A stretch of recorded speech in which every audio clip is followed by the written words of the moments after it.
श्री राधे श्री राधे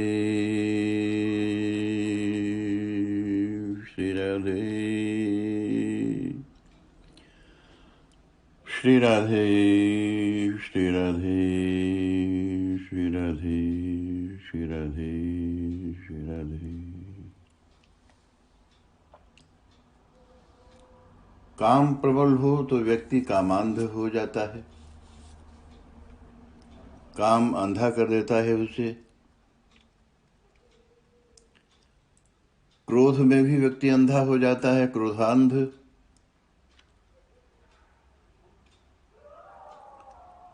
लोभ की पट्टी आंखों पर बंधी हो तो आंखें देखना बंद कर देती हैं।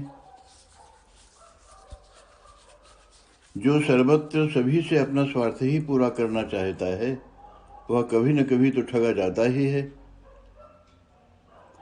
बाबा तुलसी संकेत करते हैं कि राजा प्यासा था। राजा माने भानु प्रताप, इसलिए वह अपने शत्रु को न पहचान सका। यह जो प्यास है, लोभ की हो या काम की, व्यक्ति को अंधा बना देती है। राजा की प्यास पानी की तो है, परंतु जैसा कि बाबा तुलसी संकेत करते हैं, राव तृषित नहीं सो पहचाना। राजा में तृषा थी, प्यास थी, इसीलिए वह अपने शत्रु को नहीं पहचान सका।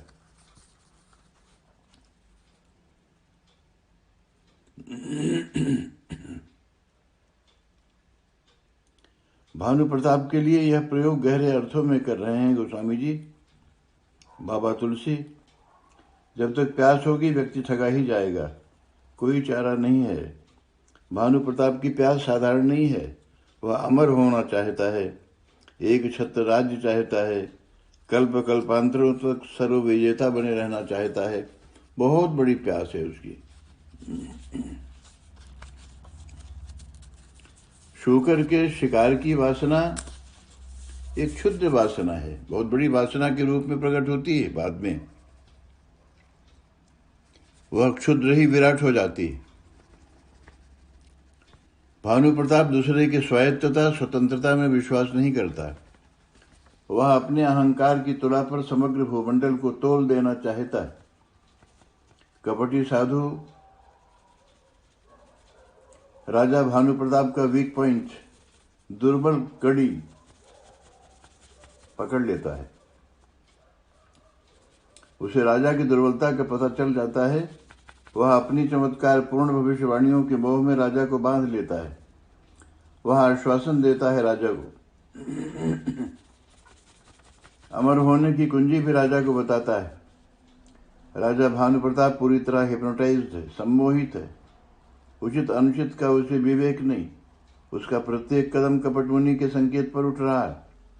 वह राजा को अमर बनाने की युक्ति बताता है। कपट मुनि की प्रेरणा से ही राजा ब्राह्मणों को भोजन के लिए निमंत्रण देता है। भोजन की संपूर्ण व्यवस्था कपट मुनि की अपनी है। कपट मुनि का मित्र कालकेतु है, वह भी भानु प्रताप से पराजित है, समय की प्रतीक्षा में है। कपट मुनि के साथ वह भी भानु प्रताप को सम्मोहित करने में लगा है। उसकी सहायता से ही कपट मुनि अपनी योजनाओं को सफलतापूर्वक संचालन करता है। ब्राह्मणों को निमंत्रण दिया गया। निमंत्रित ब्राह्मण भोजन पर आ बैठे। भोजन परोसने का काम स्वयं भानु प्रताप कर रहा है। ब्राह्मण भोजन करना ही चाहते हैं कि सहसा आकाशवाणी होती है। ये सूचना मिलती है कि ब्राह्मणों, क्या अनर्थ कर रहे हो, मत करो भोजन। इस भोजन में तो ब्राह्मणों का मांस मिला हुआ है। आकाशवाणी के शब्द सुनते ही सभी स्तब्ध हो जाते हैं। भानु प्रताप तो किंकर्तव्य विमूढ़ सा ठगा रह जाता है। निमंत्रित ब्राह्मण भी रहस्य नहीं समझ पाते। वे राजा पर क्रुद्ध हो उठते हैं, श्राप दे देते हैं उसे सपरिवार निशाचर होने का। भानु प्रताप के जीवन में अशुभ का प्रारंभ हो जाता है। उसका प्रतिद्वंदी शत्रु समरसेन, जो एक तनु के नाम से कपटी मुनि बनकर विचरण करता रहता था, सभी विरोधी शक्तियों को एकत्र करता है। कालकेतु को साथ में लेकर भानु प्रताप पर आक्रमण कर देता है। भानु प्रताप सपरिवार मारा जाता है। उसे कुल में कोई पानी देने वाला भी नहीं बचता। इसी प्रकार रावण का भी सपरिवार विनाश हुआ था। उसके कुल में भी कोई उसकी मृत्यु पर आंसू बहाने वाला न बचा था। भानु प्रताप के व्यवहारिक जीवन में कहीं कोई त्रुटि नहीं दिखती। प्रजा पालन में तत्पर रहने के साथ साथ वह आध्यात्मिक साधनों में भी लीन दिखता है। संतों, साधकों, गुरुजनों के परामर्श से राज्य का संचालन करता है। उसकी प्रशस्ति का गान सर्वत्र होता है। उसका समग्र जीवन परोपकार में, दीन दुखियों के संरक्षण में बीत रहा है।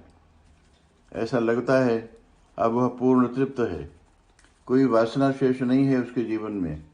वह स्वयं भी नहीं सोचता रहा होगा कि उसका जीवन में कोई अभाव शेष है, परंतु जैसे ही वह कपटी मुनि एक तनु के समक्ष पहुंचता है और यह आत्मविश्वास कर लेता है कि एक तनु उसकी कामना पूर्ण कर सकता है, तो उसकी छिपी हुई वासना एक साथ भड़क उठती है। वह न केवल सर्वविजेता होता हुआ कल्प कल्पांतरों तक का निष्कंटक राज्य चाहता है, अपितु अमर भी हो जाना चाहता है। अमरता की वासना बहुत खतरनाक है, व्यक्ति के पतन के चरम सीमा की द्योतक है। एक राजकुमार अपने जीवन की सारी संपदा ऐसे चश्मे की खोज में लगा देता है जिससे वह सभी को नंगा देख सके। वह नाटक देखता, नृत्य देखता, नाचती थिरकती नर्तकियां उसके सामने थीं। वो चाहता तो कोई भी नर्तकी निर्वस्त्र नग्न होकर उसके समक्ष नाचने को विवश होती, परंतु वह ऐसा नहीं कर सकता था।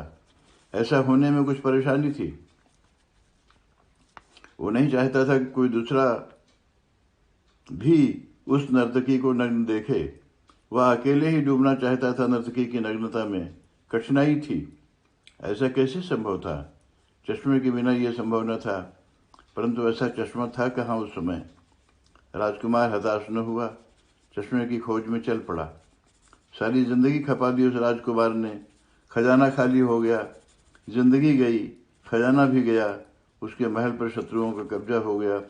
वह स्वयं जंगलों में मारा मारा घूमने लगा। लोग उसे पागल समझते। तन पर एक वस्त्र तक न था, स्वयं निर्वस्त्र नग्न हो गया था। कैसी विडंबना है! दूसरे को नग्न देखने वाला स्वयं नग्न हो गया। परंतु वासना, दूसरे को नग्न देखने की कुत्सित वासना, वह तो बढ़ती ही जाती थी। हताश नहीं था वो राजकुमार। व्यक्ति के जीवन में यही घटित हो रहा है। हमारी गर्दन मौत के शिकंजे में है। हम स्वयं दूसरे की गर्दन मरोड़ने को उतारू हैं। ठीक उस मेढक की दशा है हमारी, जो स्वयं तो सांप के मुंह में है और खुद मुंह फैलाए बैठा है दूसरे कीड़ों को पकड़ने के लिए। वैसी ही दशा है राजकुमार की भी। वासनाग्रस्त वह नग्न हो गया है। स्वयं की नग्नता पर उसे लाज नहीं, वह तो दूसरे को नग्न देखने के पीछे पागल है। चश्मे की खोज जारी थी। कितनी घोर वासना से भरा था राजकुमार का मन। अंतर मन के इस तूफान का बाह्य जीवन में कहाँ पता चल पाता है। भानु प्रताप का अंतर्मन उसी प्रकार की वासना से भरा था। उसे स्वयं की अमरता की वासना थी। वह स्वयं अमर होकर दूसरों को मरता हुआ देखना चाहता था। सभी की अमरता वो नहीं चाहता था। ऐसा हो जाने पर उसकी अमरता का मूल्य भी क्या ठहरता? जहाँ सब मरते हों, इनमें एक अमर हो जाए तो अमर होने का मजा भी क्या है? ठीक उस राजकुमार की तरह जो अकेला ही नग्नता का सुख पाना चाहता है।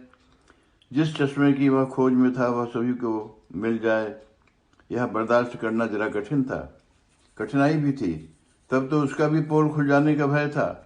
फिर तो उसे भी लोग नग्न देखते रहेंगे। नहीं, वासना ये नहीं स्वीकार करती। वासना में अंतःकरण पूरी तरह आत्मकेंद्रित रहता है। भानु प्रताप अकेला ही अमर होना चाहता है, अकेला ही मृत्यु की पकड़ से बचना चाहता है। संसार में सभी बूढ़े हों, वह बुढ़ापे से बचा रहे, ऐसी है उसकी वासना। वासना चाहे काम के द्वार से प्रकट हो या लोभ के, वासना तो वासना है। वासना चाहे संसार के सुख की हो या आध्यात्मिक सुख की, घातक है। वासना स्वर्ग की भी क्यों न हो, त्याज्य है। व्यक्ति स्वर्ग में रहे या संसार में, विशेष अंतर नहीं पड़ता। पतन दोनों ही जगह है। स्वर्ग से पतन तो अधिक व्यथा का कारण है। राज्य सिंहासन पर बिठाकर उतार दिए जाने से तो सिंहासन पर न बैठना ही श्रेयस्कर है। परंतु स्वर्ग की वासना कहाँ छोड़ पाता है व्यक्ति। संसार से उबकर स्वर्ग पर अधिकार करने का या कम से कम एक सीट ही सुरक्षित करवाने का कुत्सित प्रयास व्यक्ति करता रहता है। वह यज्ञ करता है स्वर्ग पहुंचने के लिए, दान करता है, पुण्य करता है, मंदिर मस्जिद बनवाता है, धर्मशालाएं बनवाता है, सोचता है थोड़ी सी जगह तो स्वर्ग में मिल ही जाएगी। इस प्रकार का अनर्थ करता है व्यक्ति। स्वर्ग तो मिलता नहीं, वासना रहते स्वर्ग मिल भी नहीं सकता। परंतु सांसारिक जीवन अवश्य जहर से भर जाता है। व्यक्ति छोटे छोटे लोभ जीतता रहा, परंतु स्वर्ग की संपदा पर एक अधिकार पाने का लोभ अंदर ही अंदर चुपचाप प्रबल होता रहा। वो संसार में रहकर निष्काम जैसा प्रतीत होता, परंतु अंतर मन में अमरता की